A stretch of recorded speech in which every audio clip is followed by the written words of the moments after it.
প্রতি বছরের মতো এবারও পবিত্র আশুরা উপলক্ষে রাজধানীর আজিমপুরের হোসেনি দালাল থেকে তাজিয়া মিছিল বের করেছেন ধর্মপ্রাণ মুসল্লিরা। সেখানে আছেন সহকর্মী সবুজ মাহমুদ। আরও জানতে সরাসরি যুক্ত হচ্ছি তার সঙ্গে। সবুজ, তাজিয়া মিছিলটি এখন কোথায় অবস্থান করছে, মিছিলটি কোথায় গিয়ে শেষ হবে, এর পাশাপাশি জানাবেন আজ আশুরা উপলক্ষে আর কি কর্মসূচি রয়েছে? ফারজানা, তাজিয়া মিছিলটি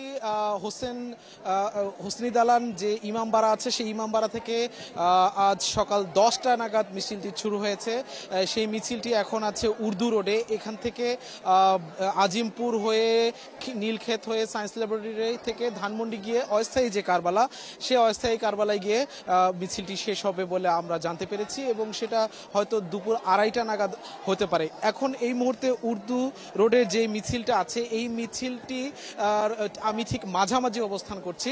এই মিছিলটি এখনো ওইদিকে হোসেনি দালান পর্যন্ত আমি যতদূর জানতে পেরেছি যে আছেন, এবং এই দিকে প্রায় পুরান ঢাকার মাঝামাঝি জায়গা পর্যন্ত চলে গেছে। দীর্ঘ প্রায় 1 কিলোমিটার জুড়ে এই মিছিলটির দৈর্ঘ্য আছে, এবং মিছিলটিতে শিশু থেকে শুরু করে বিভিন্ন বয়সের শিয়া সম্প্রদায়ের সদস্যরা কিন্তু এই মিছিলে অংশগ্রহণ করেছে, এবং নারীরা সহ পুরুষ যারা আছে সবাই কালো পোশাক পরিধান করেছে, সবাই খালি পায়ে আছেন, এবং সবার হাতে যে কারবালা যে এই যে তাজিয়া মিছিল, এই তাজিয়া মিছিলের বিভিন্ন ধরনের প্রতীকী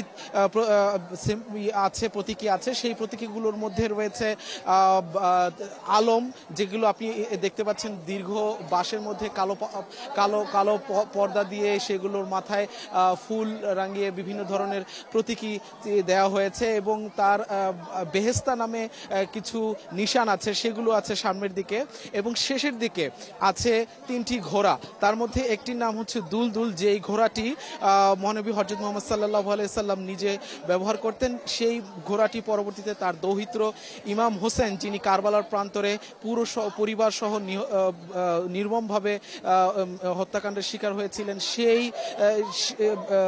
সেই কারবালার প্রান্তের স্মৃতি ধরে রাখার জন্য আজকের এই তাজিয়া মিছিল কিন্তু অনেক ঐতিহ্যবাহী। দীর্ঘ হিজরি 61 সনের পর থেকেই কিন্তু শিয়া সম্প্রদায়ের লোকজন, এই ধর্মপ্রাণ যে মুসল্লিরা আছেন, তারা কিন্তু এই তাজিয়া মিছিলটি করে থাকে। তবে তাজিয়া মিছিলের এবারের চিত্রটা একটু ভিন্ন, কারণ এবার যে তারা যে শোকের যে নিজের মাতম করতে গিয়ে নিজেদের শরীরকে ক্ষত করার জন্য বিভিন্ন ধরনের অস্ত্রশস্ত্র ব্যবহার করতেন, সেগুলো কিন্তু এবার ব্যবহার হচ্ছে না।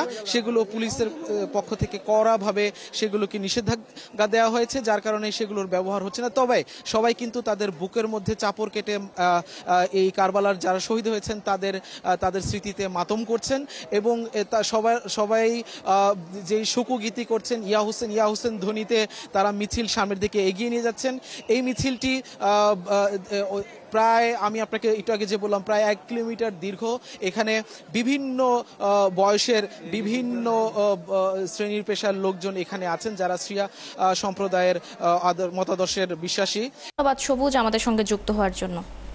দর্শক, রাজধানীর আজিমপুর থেকে তাজিয়া মিছিলের খবর জানাচ্ছিলেন সহকর্মী সবুজ মাহমুদ।